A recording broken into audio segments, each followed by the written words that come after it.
What? I can't dance.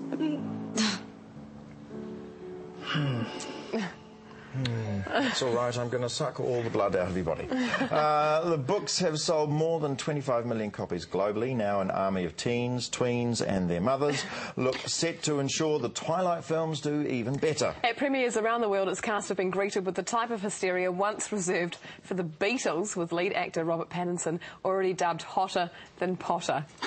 Never thought Potter was that hot, to be honest. But can it possibly live up to the hype? Kate Rodger is here. Good morning. The hype is intense for this film, and already Kiwi kids, I know for a fact, one of your producers, Erica, there are 12-year-old girls that are going insane. They're already planning. We're weeks away. Yeah, it doesn't open until Boxing Day. They're already planning what they're going to wear. Isn't it the same sort of hype as High School Musicals? It is, but just up a notch older. in terms of an older kind of age group. And it is going to be one of those films, I tell you, that they're just... The problem is you're going to go to it once. You think parents, you're going to get away with just once. They're going to go to it 5 or 6 times. OK, so it's teen vampire romance flick. Yeah, I don't think... I'm going to do a full review closer to release date. But there's not a lot of blood in this film. Of course not. But it's a vampire flick.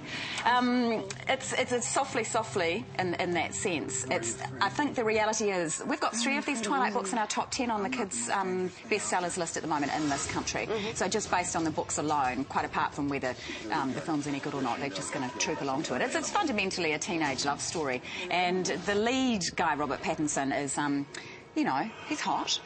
Is that him there? No. No, that's the bad guy, James. That's him there. He's right. kind of spooky looking, as you'd want for a lead vampire, but he's also very hot. And he's a very protective vampire.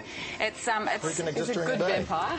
They do some things that vampires aren't supposed to do, actually, Oliver. All sorts of rules. And some things that teenagers shouldn't do. I will suck your blood. Yeah, look, it's just... I think the phenomenon around this is just ridiculous. The reviews have been pretty tepid, though, haven't they, the international ones? Yeah, look, it's one of those films that will be review-proof and... people are still going to go and see it, no matter what. The girls are going to keep on going. And they're going to go en masse, and it's a source of great excitement. I think in the States, they even dressed up in full vampire clobber. And it's being released here in holiday season, so it's just a show-in, isn't it? Day. It's up against Australia and Frost Nixon, but I think it's... Now, the author of this is a Mormon. Stephanie May. Yeah, look... And this is a really interesting part of it, because the whole thing, if you're falling in love with a vampire, of course, and you start as you do, and things get a little bit hot, as you do when you're a teenager with a vampire. If he loses control, he might do more than just snog you. And it's kind of the metaphor for restraining from, you know... It's so interesting. I find those Mormon writers. Neil LaBute, who's a playwright and film writer as well, he was a Mormon as well until they got excommunicated for writing stories about really bad Mormons. Really? Yeah. Let's talk about Suddenly. Oh, look, we have to mention this gorgeous little Swedish film. I don't know if you guys had a chance to see As It Is in Heaven when it opened last year. Loved it. Absolutely gorgeous. Same actor, Michael Nyqvist. I'm sure I'm mispronouncing that, so apologies to Swedish people for my crap pronunciation. But he stars as a father and son in this.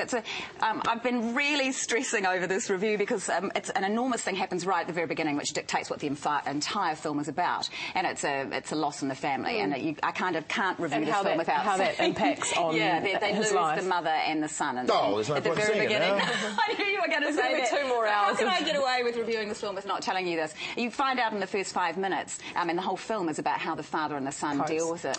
It's so beautifully shot. It's gorgeous. And the father and son have a very obviously fractious relationship as they both try and deal with their grief in very different ways. And Swedish too. Don't see too many Swedish films. So You that's don't. Really interesting. Yeah. And it's shot in sort of, I don't think it's the fjords necessarily, but they go to their summer house on an island, and it's just sort of a part of Sweden. You know, a lot of Volvos and good furniture. A few Volvos and some very nice furniture. Excellent. It's a gorgeous film. I really recommend it. Got to love, because you've got to broaden your sense of the Swedish more than just the Swedish chef from the Muppets. You know, I forgot about him. Birdie, birdie, birdie, birdie, birdie, birdie. Thanks, Kate. Nice to see you.